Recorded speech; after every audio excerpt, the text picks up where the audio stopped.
The man who bought my house, he was the same man who put my husband in a wheelchair 20 years ago. But it wasn't until I found the letter he left hidden in my husband's desk that I understood the real reason he came back. Our house wasn't grand.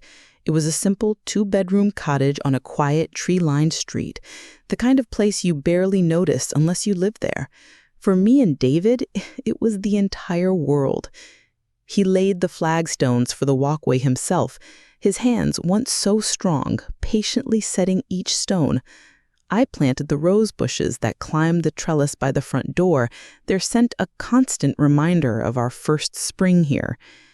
Every room held an echo of our 40 years together, the worn spot on the hardwood floor where we danced to an old jazz record on our anniversary, the faint pencil marks on the doorframe in the kitchen, charting our son's growth from a toddler into a man. David believed in the quiet power of mercy. It was the bedrock of his character. He saw the world not as it was, but as it could be, a place where a single act of grace could change the course of a life. I never understood it more than the day he came home from the construction site, broken but not bitter. The accident wasn't anyone's fault, the foreman said. A scaffold collapsed. A young contractor named Marcus, barely 25 at the time, had made a small miscalculation. But that small error cost my David the use of his legs. I saw Marcus a few weeks later, at the hearing. A boy, really. His face was a mask of grief and terror. He was ruined, not just by guilt, but by a predatory business loan he'd taken out to start his company. He was about to lose everything. One night, David looked at me from his wheelchair, his eyes clear and resolute. "That boy," he said, "he didn't mean it, Eleanor. It was a mistake, not a malice." And I knew what he was asking. We didn't have much, but we had enough. I took a cashier's check from our life savings, the money we'd set aside for our own old age, and paid off Marcus's loan, anonymously. The only proof of the act was the signed loan forgiveness document the bank sent back to me, a fragile piece of paper that represented my husband's boundless compassion. I folded it away and never spoke of it again.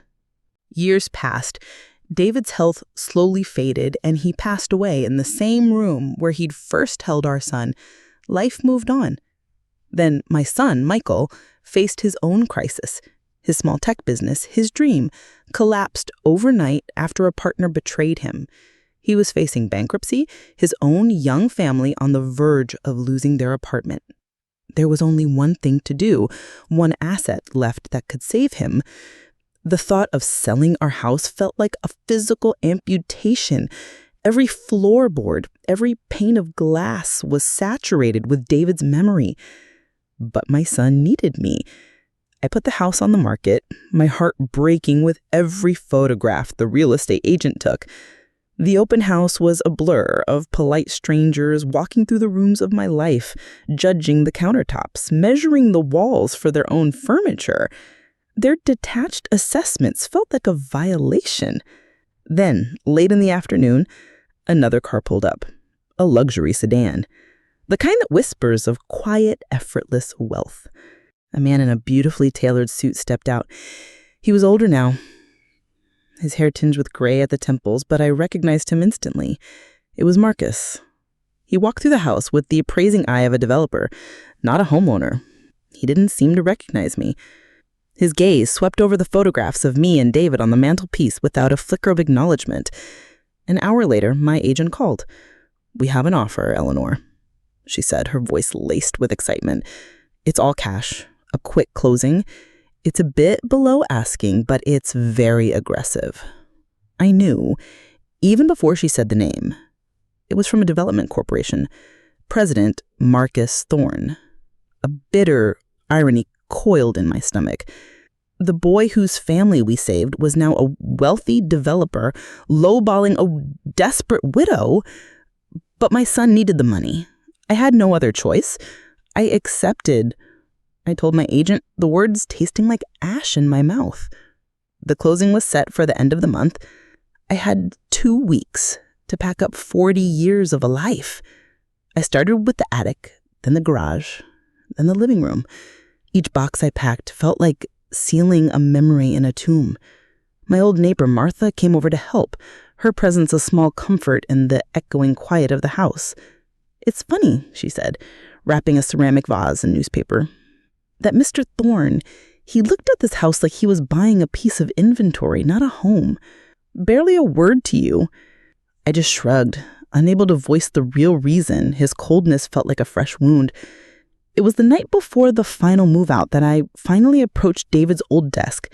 It was the last piece of furniture left in his study, a heavy oak monstrosity filled with his life's paperwork. I had put it off, dreading the finality of emptying his private world. Drawer by drawer, I sorted through old bank statements, letters, a lifetime of neatly filed documents. I was reaching into the back of the bottom drawer when my fingers brushed against it. A small wooden box taped to the underneath. My heart began to pound a slow, heavy rhythm of dread. I knew the tiny, ornate key for it. It was still in David's old keychain in the jewelry box on my dresser. My hands trembled as I unlocked it. Inside, nestled on a bed of faded velvet, was a single sealed envelope. The paper was old, brittle with age. And on the front, in my late husband's familiar, elegant script, was one word: Marcus. My hands, which had trembled when I found the box, were steady now. A strange, cold calm had settled over me as I unfolded the letter. The handwriting was David's, no question, but the date on the top was from a year before his death, long after the accident, long after we had saved Marcus's family. "Dear Marcus," it began, "I hope this letter finds you well. I wanted to thank you again for your generosity. Eleanor and I were in such a difficult place after my accident, and your help, it was a lifeline. I don't know what we would have done without it. You've restored my faith in the goodness of people when I needed it most." The words swam before my eyes, refusing to make sense. His help? Marcus's generosity? I read it again and then a third time. And then the sanctuary of my memories burned to the ground. It wasn't our money that had saved Marcus from that predatory loan. It was a lie David had told me. He had been too proud to admit we were the ones on the brink of ruin. He had taken a loan from Marcus, the young, struggling contractor, and invented the story of our anonymous mercy to protect his own pride, to make himself the hero of a story where he was actually the one in need. He let me believe for 20 years that we had performed an act of secret grace, when in reality, we had been the recipients of it. Marcus hadn't just made a lowball offer on my house. He had come to collect not just on a financial debt, but on an emotional one, reclaiming the home of the man whose pride had cost him so much. It's strange. In that moment, the world just stopped. It makes me wonder, what time is it where you are right now? For the next 2 days, I did not pack. I did not eat. I sat in David's chair in his empty study, holding the 2 pieces of paper that had rewritten my life.